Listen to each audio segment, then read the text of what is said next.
Stop it. Welcome back, everyone. Happy Comic-Con week. This will be my full breakdown Easter eggs video for Deadpool and Wolverine. I had to watch the movie like 3 or 4 times just to catch everything, and I probably still missed a couple things. That's how dense it is with Easter eggs and references and cameo scenes. Marvel Jesus doing everything he can to change the face of the MCU going forward, so we'll break it all down. If you're brand new to the channel, be sure to subscribe to get all the videos. We'll get more Fantastic Four and related stuff this weekend too because of the Marvel Comic-Con panel, and relevant for this video because there is a lot of Fantastic Four references, as well as other references to old Fox Marvel movies too. Really big spoiler warning if you haven't seen the movie yet, because we need to talk about everything that happened start to finish. So just starting with the beginning, the opening titles, the new Marvel intro. They use the traditional long-form Marvel intro. They've created a bunch of different brands and different intros for the TV shows, for the animated shows now, to differentiate between different types of productions. In the new version of this intro, they added a couple scenes from the previous Deadpool movies and moved some stuff around inside the letters. This is from the final fight in the first Deadpool movie, the superhero landing scene.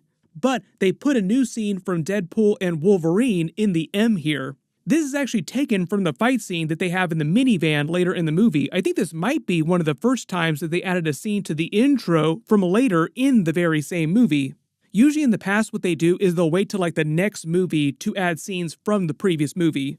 Then the Marvel fanfare music with Deadpool humming the song itself, remarking how catchy it is, and the Marvel Studios logo changes to Deadpool's red costume in the background, like that's the texture of his red costume. Then the actual Marvel logo itself changes to red and yellow for Deadpool and Wolverine colors.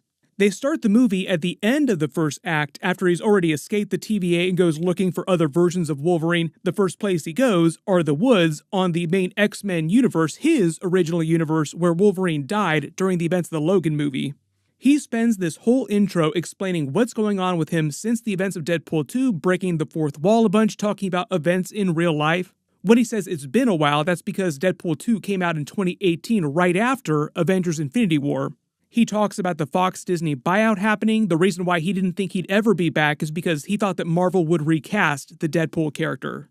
There are a couple of jokes about this in real life after the Fox-Disney buyout completed, but that wasn't until after Avengers Endgame in real life in 2019. So that's when he actually started having real meetings with Kevin Feige about doing a new Deadpool movie under the Marvel banner.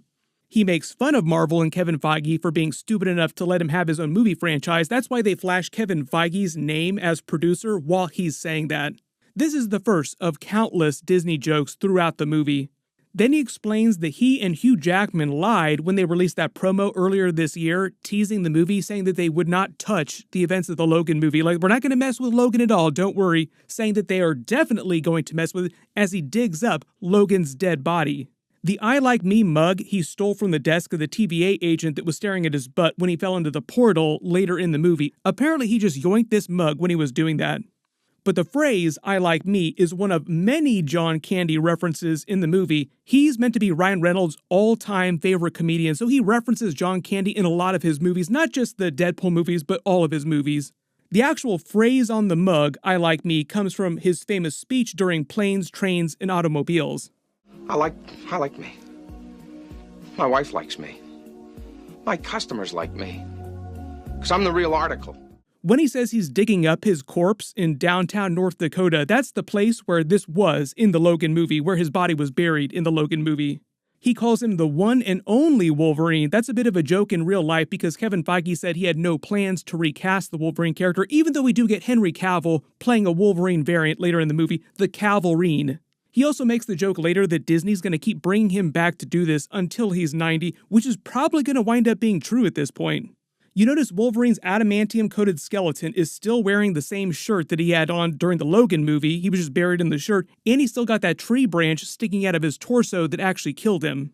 He makes a reference to the residuals, which are payments that actors and creatives that work on movies, TV shows get each year after the fact, so the bigger the box office, the bigger the trail residuals that they get for the rest of their lives.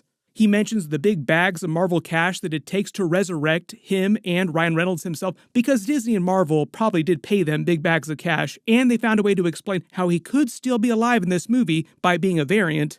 Notice he also refers to the skeleton as Hugh Jackman, not Wolverine, and uses an Australian accent because Hugh Jackman is Australian in real life. He speaks with his natural accent outside of his movies all the time. Yeah, don't give him too much attention. That's why I can't be there. There'll be sun. Paradox's TVA agents find him and he proceeds to kill them in probably one of the most creative fight scenes that I think we've ever seen in a Marvel movie, next to that elevator fight scene in Captain America Winter Soldier. Using Wolverine's adamantium skeleton to destroy each of them in hilarious ways. He makes the Gossip Girl reference because Ryan Reynolds is married to Blake Lively in real life. Her big show was Gossip Girl. She plays the Lady Deadpool character later in the movie, and really cool real-life reference too, side tangent, Rob Liefeld said in real life years ago, before Blake Lively met Ryan Reynolds on the set of Green Lantern, that was the first time they actually met each other. Way before that, when she was just doing Gossip Girl, Rob Liefeld and his wife were huge fans of hers and of the show before he ever met Ryan Reynolds. And he created the Lady Deadpool character in the comics inspired by Blake Lively's character on Gossip Girl. Did not know that Rob Liefeld was a huge Gossip Girl fan.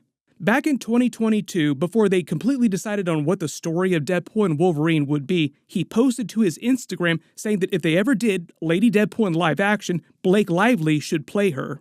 She was the original inspiration for the comic book version of the character. It only makes sense that you just cast her if Ryan Reynolds is now live action Deadpool. Like, why don't you just have husband and wife be in the same movie? I'll talk about their cameos later, but their children in real life also play some of the Deadpool core characters. So like Ryan Reynolds has his entire family in this movie. When he says death by day player, what that means is a day player is an actor who's only there for a small part for a single day, like a very small actor, bigger than an extra. He makes some jokes about movie extras later in the movie too. But usually day players aren't big enough to have like really big paychecks. As he starts to fight them, they start playing NSYNC's Bye Bye Bye, and while he fights them, he also does the original dance number that NSYNC did to this song during the music video back in the early 2000s. I think the reason why they chose this song in particular, because it could have been any funny song like this, is because the song came out in the year 2000, and that's the same year that the first X-Men movie came out, and a lot of this movie references that original X-Men movie. During the fight, they put all the credits, everyone's names, on the different bones of Wolverine himself. Sean Levy, the director, was brought onto the project by Ryan Reynolds himself. They'd previously worked on 2 movies together before this, and Marvel was so happy with what Sean Levy did with the movie. It was such a big success that it sounds like he'll do more Marvel movies in the future. Then he puts on the Wolverine claws and does the iconic Wolverine comic book pose, which is meant to be a Wolverine pool reference. In the comics, he's just a Deadpool who actually has adamantium claws.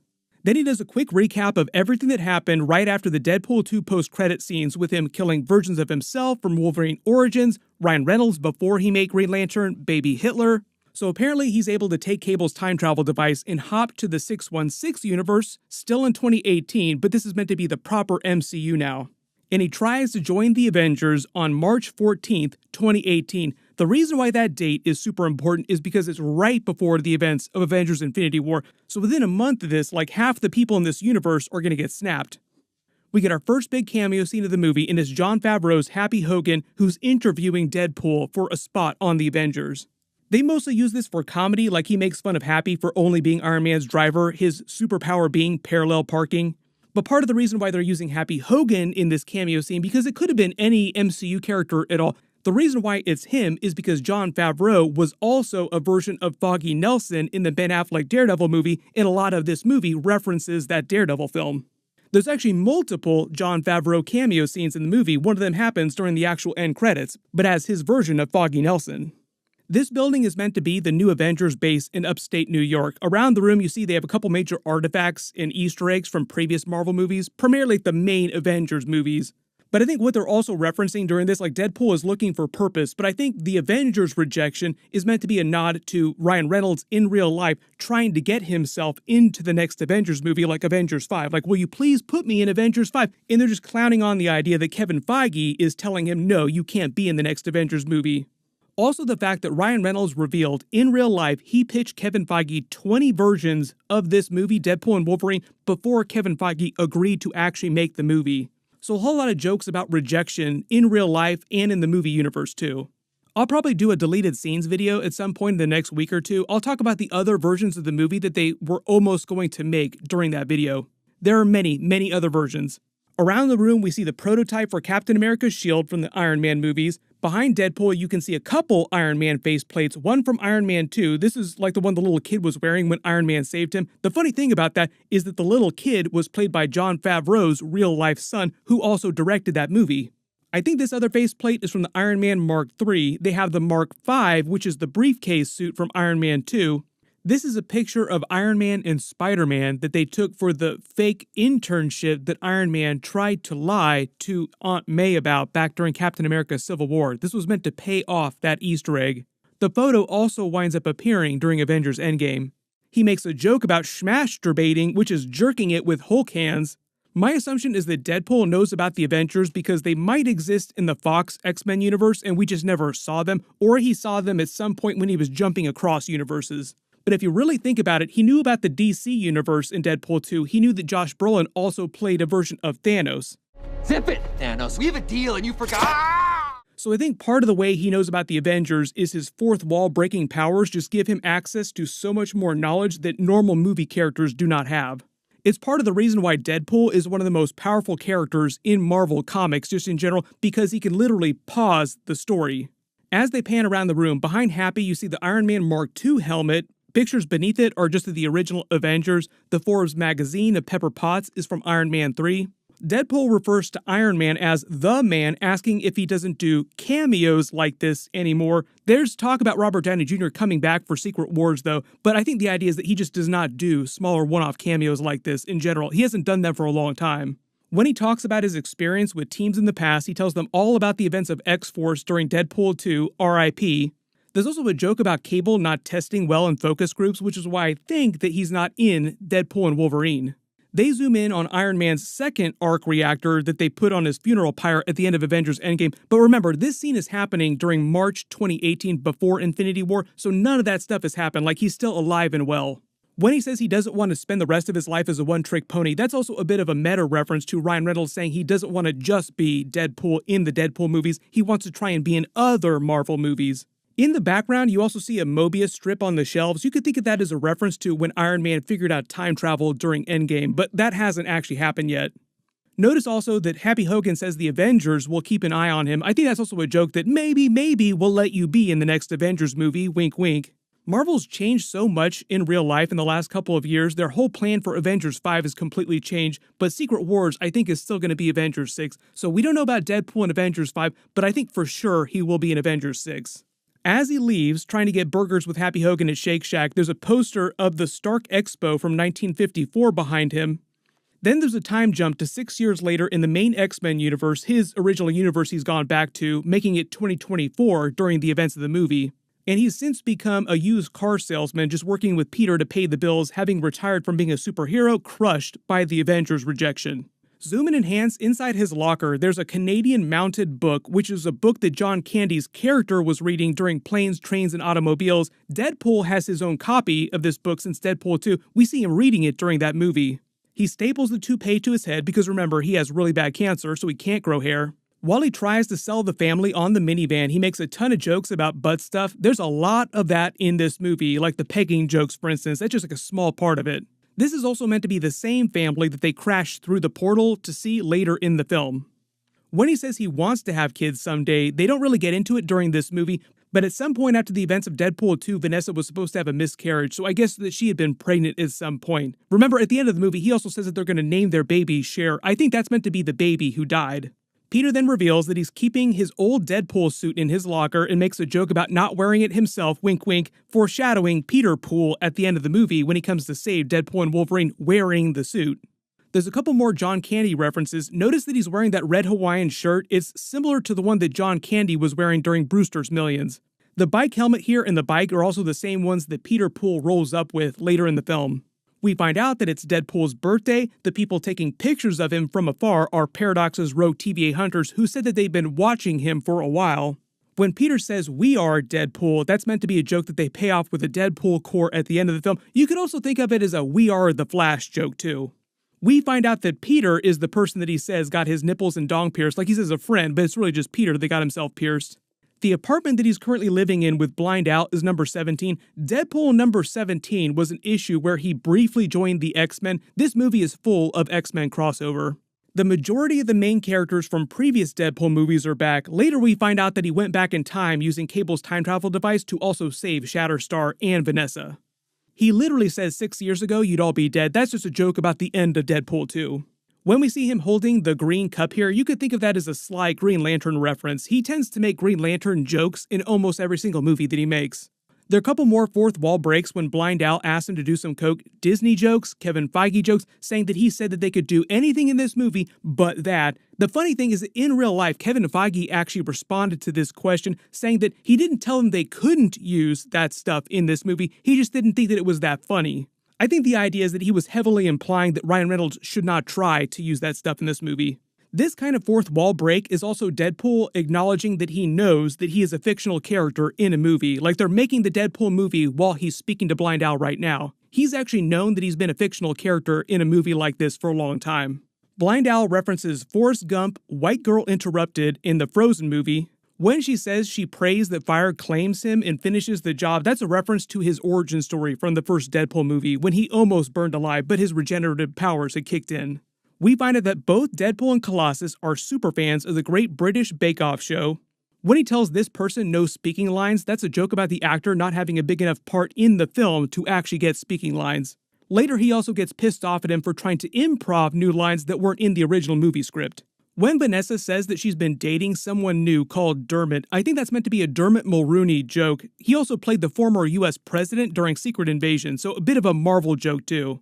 Thunderbolt Ross is supposed to become the new US president during Captain America Brave New World. We're going to see that movie February 2026. But here's the thing with Vanessa in Deadpool in the movie. I think that Vanessa here is lying about having a new boyfriend, and she's just saying this to try and find out what's going on with Deadpool because he's been so messed up in the head that he essentially left. I think the idea is that she's just been waiting for him to deal with his stuff and come back to her, which he does by the end of the movie. To make a Spider-Man pun, Deadpool basically has a web block at the beginning of this movie, sort of a midlife crisis, and he has to get over that by the end of the film, which he does, and I think it's implied that he and Vanessa will get back together. When he's blowing out his candles, he calls Blind Al a round earther, implying that Deadpool is a flat earther. He also reveals later that he can't read. So as good a fighter as Deadpool is, apparently he is just dumb as rocks. Then the TVA knocks on the door to arrest him. We get all the stripper jokes, the Disney pegging joke. He also makes a Pretty Woman reference. If you haven't seen that movie, Julia Roberts plays a hooker, and her whole thing is that she doesn't kiss her clients. Strictly a third base kind of working girl. The TVA says Deadpool's full name, including his middle name. We don't hear people say it that often. It's Wade Winston Wilson. They take him back to the TVA where we meet Matthew Macfadyen's Paradox character. He poops his pants on purpose like he was conscious when he did it. There are a bunch of jokes about them giving all this exposition to explain why he's at the TVA. When he says the TVA name is a throwback kind of thing, that's because they don't prune variants anymore the way they used to before the events of Loki Season 1. This is all part of Paradox's secret master plan. He hates what the TVA has turned into after the events of Loki Season 2, and he wants them to be more like they used to be before Loki came along. But here's a big question I've been seeing. People are wondering, why did he save Deadpool? Like, what did he need Deadpool specifically for so badly if he already had the Time Ripper? Paradox tells Deadpool that his superiors at the TVA told Paradox that Ryan Reynolds' version of Deadpool will serve some super important purpose in the future that they absolutely have to have him for, but they don't totally know what that is. I think that's meant to be tied to the Thor cameo scene with him in Deadpool, with him dying in his arms, and it's meant to be more of a Secret Wars kind of joke. Like the super important event that they can't talk about right now, wink wink, is Secret Wars, where he fights with the Avengers. So in the movie, Paradox is trying to destroy Deadpool's timeline, the main X-Men timeline, but he can't destroy Deadpool because the TVA wants him. He's super important for later. That's basically the only reason why Paradox brings him to the TVA and tries to turn him into another TVA hunter, like Agent Deadpool. All the stuff with sending him to the Void, Cassandra Nova, he didn't need Deadpool to do any of that stuff. He just needed Deadpool out of his universe so that Paradox could destroy it. And if it wasn't clear, when Deadpool is at the TVA here, it's meant to be after the events of Loki Season 2. If you look in the background, you can see the multiverse tree structure on the posters in the background. That's just meant to reference Loki's multiverse tree. Notice on the monitors in front of them, they flash scenes of a bunch of Marvel and Deadpool references, scenes from all the Captain America movies, Winter Soldier, Civil War, the first Captain America movie, from Avengers Endgame, Age of Ultron. They're focusing so much on the Cap references because of the Johnny Storm, Chris Evans, Human Torch, Fantastic Four references later in the movie too. just to set up the idea that Deadpool loves Captain America, so that's why he thinks it's Captain America when he sees Chris Evans' character. There's even a scene on these monitors of Deadpool accepting an Emmy Award for the Welcome to Wrexham TV show, which he did in real life just a little while ago. This is a video that Ryan Reynolds posted of him acting as if Deadpool were accepting the award for Ryan Reynolds. Woo! Wow. Got Mr. Lively couldn't be here to accept this broken Emmy, so he sent me on his behalf. Paradox and Deadpool make a ton of MCU and Avengers references. Like I said, I think the mystery future event that he sees with Deadpool and Thor is for Avengers Secret Wars. He breaks the fourth wall again a couple times in a row, citing gratuitous cameos, like he knows that he's in the middle of a movie while they're making the movie. When he says the power of the Marvel Cinematic Universe is about to change forever, that's a big Black Adam Rock joke. The Rock said the same basic thing about the Black Adam movie, changing the hierarchy of the DC Universe. Spoiler warning, the hierarchy of the DC Universe did not change. He calls himself Marvel Jesus. That's also one of the many jokes about how he's going to save the MCU with this movie, because people are now way more interested in Marvel in real life just because of this movie. Also, later in the film, one of the Deadpool core members is a Deadpool Jesus figure, or a Messiah pool, whatever you want to call him. He breaks the fourth wall again to smash the camera, filming this movie, and grabs the boom mic recording their dialogue while they're filming the movie, and says, "Screw it, Fox, I'm going to Disneyland." In real life, Deadpool and Wolverine just came to the Avengers campus at Disneyland to start doing their live show. So the character just literally went to Disneyland. He reveals to Paradox that he doesn't know how to read. He gets his new armor and weapons. Behind him as he opens the door, notice the way they frame the shot. It looks like there's a giant X behind him for X-Men, but also his katanas that stick up behind his back.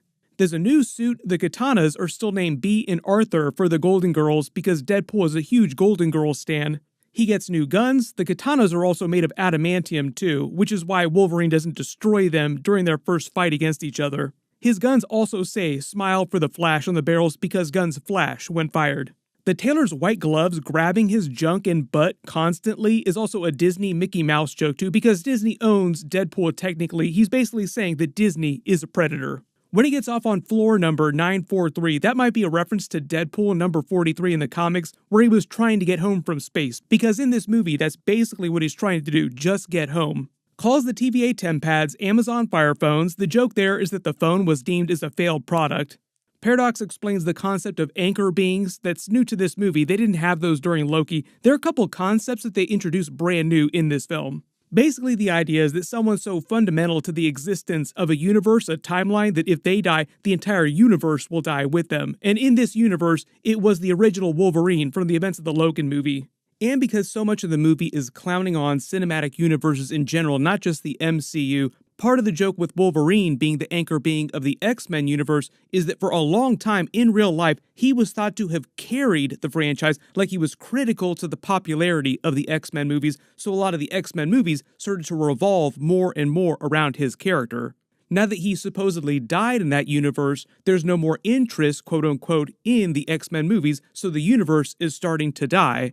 It's going to take that original X-Men universe about 1,000 years to die, but Paradox, because he wants to take over the TVA and make things like they used to be, doesn't want to wait that long, so it creates the Time Ripper to speed that up. Doing so without letting the rest of the TVA finding out that he's doing it. Notice on his TemPad there's Miss Minutes here. This is on all the TemPads. It's the closest we get to a Miss Minutes cameo scene during the movie. They replay the events of the Logan movie on the monitors. When he says the multiverse doesn't need a babysitter, that's basically what God Loki is doing right now. Deadpool steals the TemPad and that coffee mug, and they show the rest of the intro. He kills those TVA agents with his Wolverine claws. He calls it Wolverining. Then he kills the TVA agent who insults him and Canada. Lots of Canada jokes during this because Ryan Reynolds is from Canada in real life, as is the Deadpool character and the Wolverine character.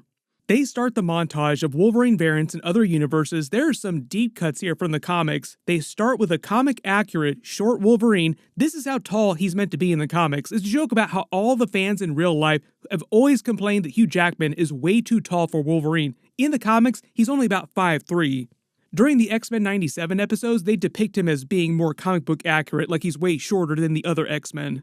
Deadpool calls him Harry Lou Retton. Mary Lou Retton was an Olympic gymnast who was just very, very short. This one is Age of Apocalypse Wolverine. We actually saw a version of him during X-Men the Animated Series. This one is Patch Wolverine. This is Henry Cavill Wolverine, who he calls the Cavalrine, making a bunch of DC, Superman, Justice League jokes, saying that they, Marvel, will treat him so much better than the people at DC did. They really did Henry Cavill dirty over at DC. This cameo is also meant to pay off a long-running fan rumor that Henry Cavill would be the new recast version of MCU Wolverine, like the John Krasinski Fantastic Four cameo scene paying off the rumor that he was going to be the new Reed Richards. This one is meant to be comic-accurate Old Man Logan Wolverine. This one is based on the X-Men comics where the Reavers crucified Wolverine on a giant X. Then we get the Wolverine vs. Hulk scene. It's a reference to their original fights in the comics from Incredible Hulk number 340. He makes a John Byrne brown and yellow suit because that's the suit he was wearing during that issue. This is meant to be Mark Ruffalo's version of the Hulk, and he makes that comic book cover image with him reflected in the claws. But in the original comic book, Wolverine was fighting the Gray Hulk, not the Green Hulk. When Hulk starts thrashing Deadpool, he starts reciting the same thing that Loki did during the first Avengers movie when Hulk thrashed him, calling him a dull creature. When Henry Cavill Wolverine punches him through the portal to the final Wolverine, the person he bumps into is Ollie Palmer, a Wrexham AFC player. Ryan Reynolds co-owns the team in real life with Rob McElhenney, and there's another Wrexham cameo later in the movie on his locker and another character during the Deadpool Corps.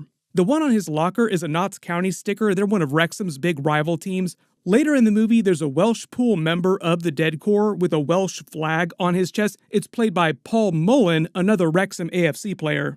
We meet the main version of Hugh Jackman's Wolverine in the movie. The reason why everyone on his Earth hates him, the terrible thing that he did, is that he got drunk one night while he was away. Humans killed the entire X-Men team, and in revenge, he slaughtered all of them and then went on a killing spree, killing tons of people all over the world. Basically pulling a Hawkeye from Avengers Endgame when he went full Ronin. And by the end of it, people started to think of him as a villain, turning on the X-Men. So basically, Wolverine got the world to hate the X-Men. That was like the terrible thing that he did, basically perverting the memory of the X-Men. Notice the bar that they're in is in Canada because there are a bunch of Canadian flags in the background here. He thinks Deadpool is a hooker at first. Apparently there's no Deadpool on this Earth because he didn't know him immediately. But there are Avengers because Wolverine says screw the Avengers later in the movie like he's met them before and hates them. There's all kinds of jokes about Whiskey Dick of the Claws because he's so drunk. His healing factor means he has to drink a ton of booze to get drunk. When he smiles and puts his head on Deadpool's gun barrel, it's because he has an adamantium skull and knows that the bullet will do nothing because they're not adamantium bullets, they're just regular bullets. Deadpool makes the joke about long run times for movies. It's one of the reasons why Deadpool and Wolverine is only about 2 hours long. Normally you would expect the movie to be about 3 hours long. But the idea is that the shorter the movies are, the more that movie theaters can cram in different screenings each day, potentially earning more money for the studio and for the theaters. Because the ticket prices for longer movies is the same as the ticket prices for shorter movies. It was actually reported in real life, opening weekend, as of me posting this video, 45%, I think, of all movie screenings across the United States were just Deadpool and Wolverine. So like half the people in the United States alone were just watching Deadpool this weekend. Then he spots his yellow comic book accurate suit breaking the fourth wall again to say it only took 20 years to actually get it. When he comes back to the TVA through the portal, he says, on your left, a reference to Avengers Endgame. There are many Endgame references during this. He says this Logan looks like he can do anything, even musicals, because Hugh Jackman has done many musicals in his career in real life. During the movie, they even used 2 songs that he sang during Greatest Showman and The Music Man. Later in the movie, he tells Cassandra Nova that he's going to make this Wolverine sing the opening parts of Music Man without warming up. Then he also makes some Bryan Singer original X-Men movie jokes, saying that this Wolverine looks like he's not embarrassed to be in a superhero movie, just clowning on the black leather suits from that first X-Men movie. Kevin Feige actually got his start in Hollywood on this movie. This is baby Kevin Feige behind the scenes of that while they were filming. He said the reason why they wore black leather suits in that instead of comic book accurate ones is because when they made the movie, the Matrix movies had just come out and they wore black leather in those movies. They earned so much money. All the executives in control of the movie and Bryan Singer felt like if the Matrix wore black leather and earned a ton of money, that they should do that in their movie too. Like, oh, we wear black leather, it'll help us. Sounds exactly like Hollywood learning all the wrong lessons from movie successes. When Deadpool calls Paradox the internet like an insult, it's a reference to the internet being mad about Wolverine being in Deadpool after their initial announcement, because in that they said they weren't going to mess with the events of the Logan movie, and people in real life were worried that they were going to trample on the Logan movie, which they actually kind of wound up doing, like he called it out at the beginning of the film. We're not going to avoid it, and he digs up his body. Then he breaks the fourth wall again to tell Wolverine that he's joining the MCU at a low point because popular opinion in real life has turned on Marvel movies as of late the last couple of years. There's a lot of jokes about this later in the movie too, absolutely ripping the multiverse saga of movies. They both get pruned and sent to the void. We get our first big fight scene between Deadpool and Wolverine in front of the wreckage of the 20th Century Fox sign, which Deadpool salutes as he says goodbye, like, "Goodbye, Fox." All because all these new Marvel movies that they're going to be in will be under the MCU banner. When Deadpool is first knocked down lying on the void, waiting to get back up, to the left, you can actually see the Secret Wars #5 comic book in real life. It's a real comic book you can actually go out to the store and buy with Dr. Doom on the cover and that green Incredible Hulk Jingo soda that turned Stan Lee into a version of the Hulk in that movie. Part of me thinks them flashing this Dr. Doom Secret Wars cover means that the movie version of Secret Wars that Marvel winds up doing at some point will be a little bit different. I'll reference this later in the video too, because there are a couple Secret Wars adjacent style references where they're borrowing some of the plot of that for this movie, meaning that they probably won't repeat that when we get to the actual Secret Wars movie. He makes the Mad Max reference, saying they might be infringing on IP because Warner Brothers owns the copyrights to the Mad Max movies. Because we're on the void, there are a bunch of Easter eggs from a bunch of different movies and places in real life. There's Captain America's shield, Thor's winged helmet, a shield helicarrier in the background. This is the CN Tower from Toronto. Their fight scene here is great. I think there are better fight scenes later in the movie, but all the fight scenes in general in this film were top tier. He breaks the fourth wall again to call out how amazing their fight is going to be. Get your special sock out. As they pan around their fight, you see a giant Chitauri flying creature in the background, this big skeletal spine here. One of his katanas, you can see the hilts depict Deadpool symbols. When Wolverine almost chops his head off, that's a bit of a Headpool reference, like, let's see you survive without your head. Technically, he can do that, and we see Headpool later in the movie. Then we get our Chris Evans cameo scene as his Johnny Storm Human Torch from the old Fantastic Four movies. It was amazing. Chris Evans said in real life he doesn't really want to play Captain America again that much, but he's totally happy to play Johnny Storm again. Supposedly Chris Evans has also signed a contract to come back for Avengers Secret Wars, but they didn't say which character. It could be another version of Johnny Storm, it could be another version of Captain America, we'll see. Deadpool thinks that he's Captain America when he first sees him. They even play the Captain America theme music for a second before they make the Flame On reveal. There are a couple of jokes about Cap being in a rated R movie now, like you're going to encounter some more harsh language and some light butt play because Captain America has only been in PG-13 movies before. He also says that they were prohibited from doing coke on camera, implying that they're doing it off camera between scenes. We get a bunch more of the cameo scenes from the classic Fox Marvel movies. This is Ray Park, who came back to play his version of Toad from the original X-Men movie. He's riding in the Fantastic Car from the Fantastic Four movies, but it's actually based on the design of the Fantastic Car from the original Fantastic Four comics from the 1960s. We're also getting a lot of Fantastic Four announcements this weekend about the new movie. That'll be a completely separate video, completely different stuff going on in that film. These two tanks and the motorcycles are from the first Captain America movie. They're all Hydra designs. This is also Red Skull's car from that same movie, but it's been hot rodded to look just like Iron Man's hot rod car that he was working on in the first Iron Man movie, and it has an Iron Man hood ornament. So it's like there was an Iron Man in another universe who either bought it and hot rodded it out, or in his universe, he was a Hydra version of Iron Man. I also think this is meant to set up an Iron Man cameo scene that just didn't work out because earlier in the movie, they also added that joke about Robert Downey Jr. not doing cameo scenes anymore. Supposedly, one of the alternate endings of this movie was going to involve an Iron Man or Robert Downey Jr. kind of post-credit scene, but I don't know which version or which character he was going to play, if it was going to be a version of Iron Man or a version of some other character. This is meant to be the cupcake truck from the Moon Knight series. We get Pyro from the X-Men movies, the original Sabretooth played by Tyler Mane from the first X-Men movie. When Johnny Storm jumps down, Deadpool calls it a superhero landing. On the Void, this Human Torch was meant to be part of the Resistance group that they meet later in the movie. Wolverine smells Sabretooth before he sees him. Deadpool calls him out as his brother, which is true. Sabretooth is meant to be Wolverine's brother in the canon of the X-Men movies. The other person that's trapped over in the background in this other ball prison is meant to be a TVA agent that was played by Rob McElhenney, who, like I said, co-owns Wrexham with Ryan Reynolds in real life. He was supposed to be this character who gets eaten by a Goliath in the trailers, but his cameo scene wound up being cut from the final version of the movie that they played in theaters. He and Ryan Reynolds were joking about it on Twitter when the movie came out. When Chris Evans gets ready to flame on, they start playing the Avengers theme music, and Deadpool starts to say Avengers Assemble, but stop short at Assemble. That's meant to be a reference to Chris Evans' Captain America doing the exact same thing in Avengers Age of Ultron, like he almost said the full line. We get a better look at his Fantastic Four suit that he's wearing. It's a totally new one that wasn't featured in those previous Fantastic Four movies. Pyro's ability to control fire basically allows him to defeat him instantly. Notice on Wolverine's back here too before his fight, there's a cut that makes it look like an upside down A for Avengers symbol. There's also a flag on the evil X-Men's car in their base with an Anarchy A drawn over the Avengers symbol. Kevin Feige was wearing a hat with this logo on it, and Ryan Reynolds also posted this picture to his Instagram before the movie came out. Then we get that Wolverine versus Sabretooth fight. Deadpool says fans have waited decades for this because we haven't seen this Tyler Mane Sabretooth since the first X-Men movie a couple decades ago. He didn't come back for the second film, and then they recast with Liev Schreiber eventually.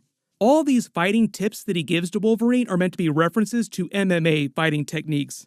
Be nice. You shoot the double, you take him down. Side control, then full mount, and you ground and pound till he makes no sound because He winds up cutting Sabretooth's head off, R.I.P. Deadpool's speech here, "Behold the head of your precious Queen Furiosa," is based on the Mad Max movies.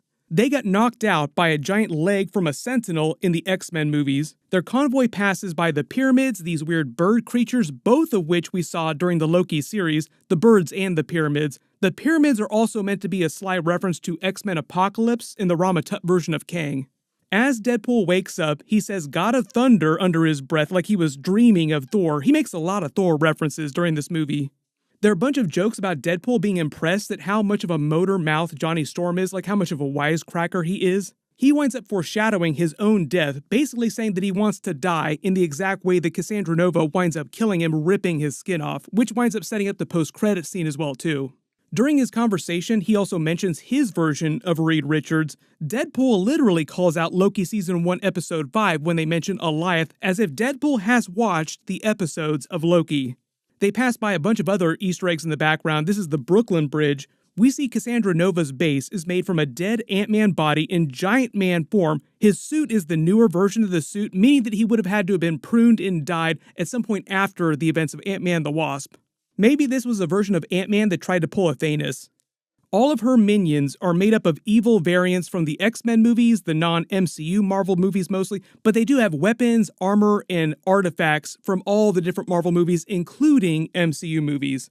This person in the striped shirt is another version of the Russian, a villain from the Thomas Jane Punisher movie. Later in the film, they reference the Punisher. Deadpool says there's been many Punishers, but I think the one who was meant to be part of this resistance that worked with them was the Thomas Jane Punisher.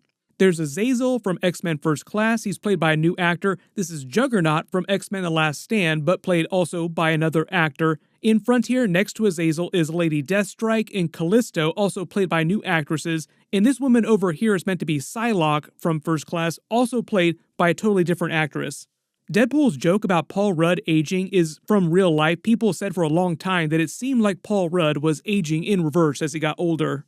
We meet Cassandra Nova, who's Professor X's evil twin from the comics. She has the same powers with a slightly different spin on them in this movie. She also has telekinesis in addition to telepathy, but in order to enter someone's mind, she has to physically touch them, and they actually made her fingers longer so that when she's finger probing people, it just looks extra freaky in the movie. She also has a healing factor like Deadpool and Wolverine. The chair that she rolls out on is a version of Professor X's chair from the original X-Men movies, but her age being a little bit younger makes her seem like she's more on par with the James McAvoy version of Professor X. But technically, it's the same version, like he's just a younger version of Patrick Stewart's Professor X. When she says she tried to strangle him in the womb, that's also from her comic book origin story.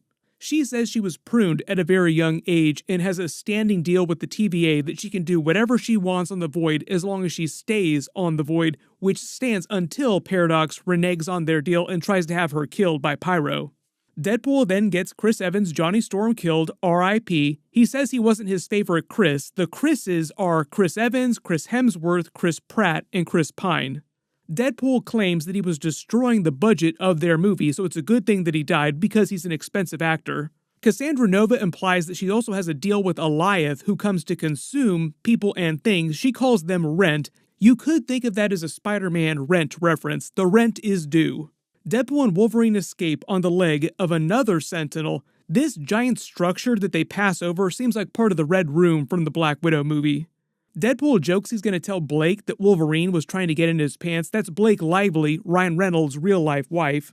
Then apparently this diner that they go to next was supposed to be the diner from Tobey Maguire's Spider-Man 2 movie where he was selling pizzas from. I don't know why that changed. I think it's just meant to be a regular diner in the final version of the movie. But at some point, there was meant to be a much bigger Easter egg with the actual diner itself.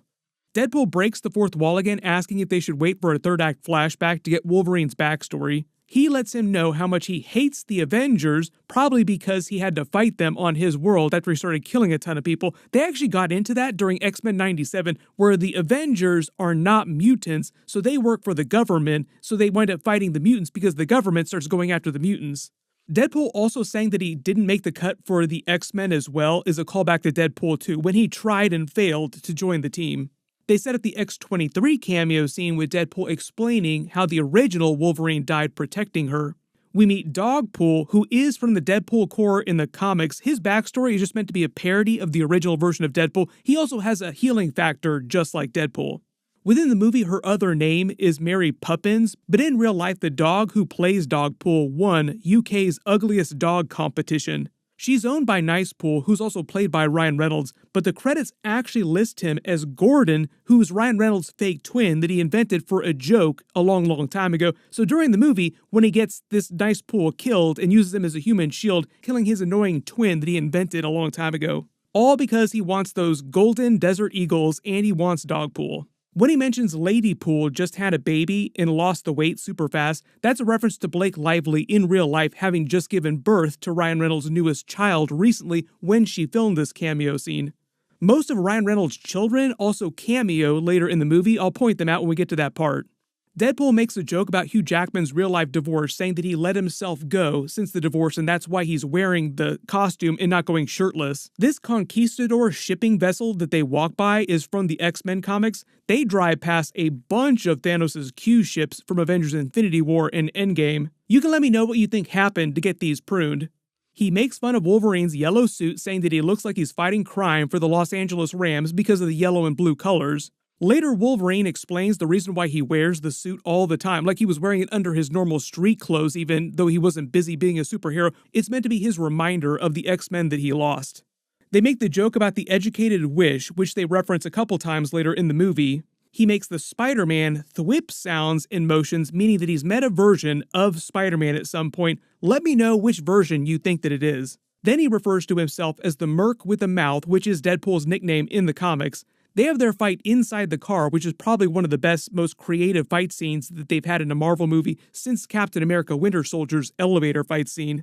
The X-23 finds them passed out, brings them back to the Resistance base, and we find out that it's made from the ruins of the Darkhold Temple in Doctor Strange Multiverse of Madness. They even have the Scarlet Witch carving on the ceiling. Everybody looking around to see if we see a version of Scarlet Witch Wanda somewhere. Don't worry, she'll be back eventually. They'll reference her later this year during the Agatha All Along TV episodes. Around their base inside here, there's all kinds of Easter eggs. He wakes up in Hulk's bed from Thor Ragnarok, also saying Thor again. Like every time he wakes up after being passed out, he says Thor or God of Thunder. Lots of Thor references in this movie. All these swords that they show you are Blade's swords. I think the chess set is just meant to be a reference to Professor X and Magneto's chess games that they played. We get a bunch more of the big cameo scenes, starting with Jennifer Garner's Elektra from the Ben Affleck Daredevil movie. Wesley Snipes' Blade, could not believe that they got him to cameo. And we get super deep cut Channing Tatum Gambit because the Gambit movie that he was making never actually got made. Most of the jokes with his character in this part of the movie are a reference to that. The fact that he was almost Gambit, like he wanted people to call him Gambit, but it never quite worked out, ... Deadpool also thinks that Elektra is Wonder Woman before she says her name. The whole joke about Blade being retired is a reference to Blade Trinity, and then Ryan Reynolds' Deadpool saying, "You never did like me," because he hated both Ryan Reynolds on the set of that movie. Like there was some beef between the two of them while they were making the movie, and his character Blade also hated the Hannibal character that Ryan Reynolds played in that movie. Wesley Snipes actually said that Ryan Reynolds called him up and was like, "This is awesome, I would love to do it. Is Marvel ever going to let us do this?" Because he knew that they were going to make the Mahershala Ali Blade movie, which he also jokes about later in the film. Apparently, if there was any beef between Wesley Snipes and Ryan Reynolds 20 plus years ago, it is all over now, like it's water under the bridge. One of my other favorite Channing Tatum Gambit jokes too is when they're each saying how they wound up on the Void. They just say the TVA showed up and pruned them, but Gambit says, "I don't know, maybe I was born here," because his movie never got made, so he never had a universe to come from, so he was literally created for the purposes of this movie on the Void. So he kind of was born on the Void. Deadpool also breaks the fourth wall a couple more times when he's joking with him about his dialect coach not being very good and not understanding what he's saying. "I'm missing a bunch of important exposition here." Then they make a bunch of Magneto jokes, saying that Magneto, Quicksilver, probably Evan Peters' Quicksilver because we're talking about X-Men references during this movie mostly, Punisher, and Ben Affleck's Daredevil also died at some point. The other joke with Jennifer Garner's Elektra saying that it's no big deal is because Jennifer Garner also got married and then divorced to Ben Affleck. Ben Affleck also visited the set of the movie while she was filming her cameo scenes with their children because they share some children together just to visit her and have a fun time. I don't know if they ever had a deal to have him actually cameo as his Daredevil in the film. I think that it was always just going to be Jennifer Garner. They explained that Cassandra Nova also melted Magneto's helmet, so Juggernaut's helmet is the only one that will be able to block her powers. Technically because she's the twin of Professor X, that also makes Juggernaut her half-brother as well too. Deadpool also makes another Disney joke about them cheaping out on the cameo scenes by not paying for a Magneto cameo scene. When he says Gambit's power is close-up magic, that's also a callback to Jimmy Woo's close-up magic. Deadpool makes an Avengers reference saying that if they can't save their universes, they can avenge them, which is a callback to Iron Man's quote during the first Avengers movie. He references the Minions when saying that he can't understand a word that Gambit is saying. We get the X-23 cameo scene. She walks in, she reveals her name is Laura. That's because her name is Laura Kinney. Wolverine also has a son and another daughter in the comics named Dakin and Gabby. Maybe at some point they'll introduce their characters too. She tells Wolverine the story of her original Wolverine to inspire him. New Wolverine references Beast, Cyclops, and Storm on his Earth, but they don't have cameos in the movie. Probably just because the movie had already gotten really top-heavy with cameo scenes, and the budget would have been out of control to pay for some of those actors to show up. We find out that Pyro is secretly working for Paradox, who orders him to kill Cassandra Nova. They drive past a version of Asgard that's been pruned. This ship that they pass is the Milano from the first Guardians of the Galaxy movie. When Wesley Snipes says that he'll only ever be the only Blade, it's a joke about Marvel just having trouble making that new Mahershala Ali Blade movie. They announced it at Comic-Con 2019, and here we are 5 years later as of me posting this video to the day of the Marvel 2024 Comic-Con panel. The 5 Punishers that Deadpool mentions are probably Dolph Lundgren, Thomas Jane, Ray Stevenson, R.I.P., John Bernthal, who we'll see come back during Daredevil Born Again episodes next year, and John Beck was the Punisher during the Spider-Man the Animated Series. They had that big fight against Cassandra Nova's mutants. X-23 even puts on her sunglasses from the Logan movie that she still has. Cassandra Nova sends Wolverine into his memory of the dead X-Men teammates. These are their graves here that he's seeing. They get Juggernaut's helmet on her, but then Wolverine spares her to honor the memory of Professor X to be the better person, because the whole reason that everybody hated him on his Earth is because he turned into a killing machine. She then agrees to help them return to the main X-Men universe. Now notice the Easter eggs inside Ant-Man's skull here all around her little room. She's created a makeshift version of Cerebro. Her chair here is actually Thanos' throne from Avengers Infinity War, meaning she's killed a version of Thanos at some point to take it. Then she makes all the Doctor Strange references, saying that she killed a version that wound up on the Void and took his stuff. So on the back of the throne is lying the Cloak of Levitation, and she has the sling ring with 2 Infinity Stones in it, the Time Stone and the Reality Stone. Now, there are a couple of logic issues with her using Infinity Stones from another universe, like they shouldn't be able to travel across universes using some other pair of Infinity Stones, but I think they just wanted to have a cool moment like that in the movie. Marvel does that all the time where they'll break their internal logic that they set up in previous movies just in service of some cool moment in a new movie. Like, wouldn't it be cool if this character did XXX even if it doesn't make sense according to the rules they set up for themselves previously? Technically, the Infinity Stones should only work in the original universe that they came from, which is why they're just stones inside the TVA during Loki Season 1, just a couple paperweights. Deadpool makes a reference to Marvel's magical circle, talking about the Doctor Strange portal. They escape from Goliath, and Wesley Snipes says his iconic line from the first Blade movie. They crash through the portal onto the car that Peter is trying to sell to that family that Deadpool met at the beginning of the film, and he makes that joke about Disney making Hugh Jackman come back as Wolverine until he's 90. Pyro reveals Paradox's betrayal of Cassandra Nova, and she goes after him using the sling ring to go to the X-Men universe. When she says she wants to use the Time Ripper to destroy all other universes except for the Void, like just the Void will remain, that sounds like them doing a version of Secret Wars, just because Battleworld works a lot like the Void works.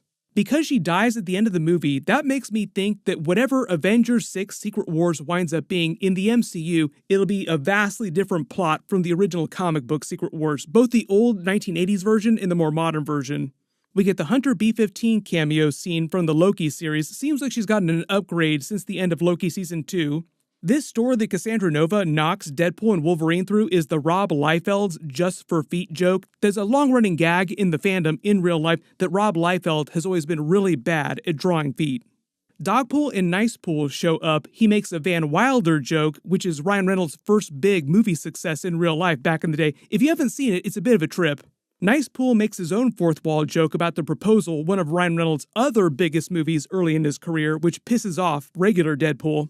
Then we meet 100 different members of the Deadpool Corps. So there's only a couple of them that are like named special members from the Deadpool Corps. The rest of them, like most of them, are just generic variants of the original Deadpool in the old Deadpool costume. The important ones are Lady Deadpool, who is played by Blake Lively. Headpool is actually played by Nathan Fillion, of all people, who's currently filming the Superman movie right now, which is crazy. Crossing over Marvel and DC movies all over the place. Cowboy Deadpool is Matthew McConaughey. Most of you probably detected his voice. Baby Pool is actually credited as Ryan Reynolds' youngest child. This person is called Welsh Pool, who's played by Paul Mullen from Wrexham AFC. Next to him is Golden Age Deadpool from the comics, then Deadpool 2099. There's Kid Pool here, who's played by Ryan Reynolds' daughter in real life, Inez.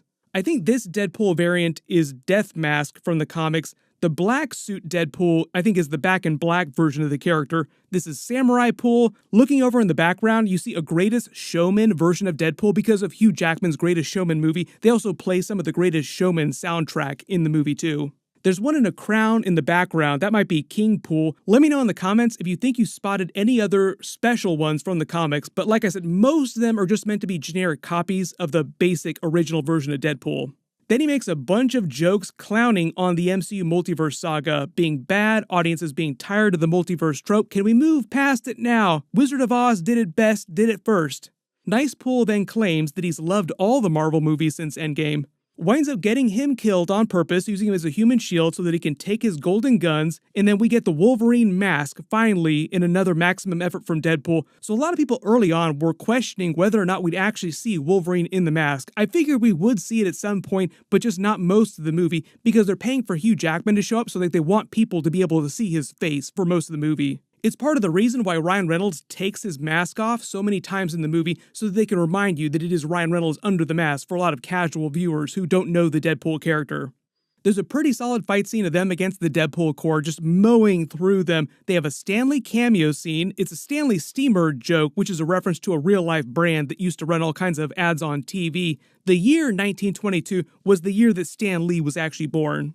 On the back of the bus, Raymondo's Marvelous Morning Soup is an Easter egg for Thomas Raymond, the original Human Torch from Marvel Comics, who we saw during the first Captain America movie. All the Deadpools regenerate because they have healing factors, but they're saved by Peter Pool, who shows up wearing Deadpool's original suit that we saw in his locker at the beginning of the movie. All because the Deadpools claim that they have their own version of Peter, best friends, in each universe. They love Peter Pool. They go to stop the Time Ripper, and he makes a reference to Wolverine's mask being like Batman's cowl, but he can turn his head. That's a joke that a lot of the Batman actors, all the way back to Michael Keaton Batman, had cowls that they could not turn their head in, so it was like really hard for them to film action scenes in some of the suits. Deadpool and Wolverine then destroy the Time Ripper. Cassandra Nova is vaporized, so I don't expect her to come back in the future, or at least this version of the character. While they're slowly dying, the machine is being destroyed. You see flashback scenes of Deadpool's origin story when he first got his powers lying on the table, talking about Vanessa. There's a couple scenes from Deadpool 2 with him trying to touch her through the veil while he was briefly dead, like he was almost dead, but she had already been killed. So he was like trying to touch her beyond the veil of life. A lot of people wondering if we'll ever see Deadpool meet a version of Lady Death, just because she's such a big character to his character in the comics. Then the TVA lets this Wolverine stay on this main X-Men's Earth, and the timeline starts to heal because this Wolverine has become the new anchor being of this universe, redeemed himself essentially. They also implied that Peter is going to be hooking up with Hunter B-15. She agrees to rescue the Resistance group from the Void. The reason why X-23 winds up in that ending scene with them is because this Earth, the main X-Men universe, is her original universe. They just plucked her from after the events of the Logan movie. I just did a much longer video about all the Easter eggs and references during the end of the movie, like all the Avengers post-credit scene shawarma references that he makes, the Feige's famous pizza, their cows in the post-credit scene with Chris Evans. But the big idea right now is that going forward, Hugh Jackman's Wolverine will stick around for more Marvel movies. They'll probably wind up eventually doing Deadpool 4 at some point. Who knows what that's going to be. But I also think that Marvel is now talking about doing more movies just in general with Hugh Jackman's Wolverine. So outside of Avengers Secret Wars, he'll show up in other movies. We don't know what they're going to be, but at some point we will find out. There was so much going on during the movie. I watched it a couple times and I probably still missed some of the big Easter eggs. So if you spotted anything in the movie, any Easter eggs or references that I didn't talk about in this video or my previous videos, just write them below in the comments. But remember, I did post like a completely separate post-credit scene video. So there's like a bunch of stuff that I talk about in that's not in this video. I'll post a link to that post-credit scene video at the end of this, but the other big reminder is that the Marvel Hall H panel at Comic-Con is tonight. I'll do a new video for that. We're supposed to get a couple big reveals for Fantastic Four. Maybe we'll get a new trailer for something like Captain America 4. Whatever they wind up doing, of course I will do videos for it. So be sure to enable alerts for my channel so you don't miss any of that. Everyone click here for that Deadpool and Wolverine post-credit scene video, and click here for my Marvel Hall H Comic-Con video. I'll update the link as soon as I post that video. Thank you so much for watching. I'll see you guys in the next one, and maximum effort.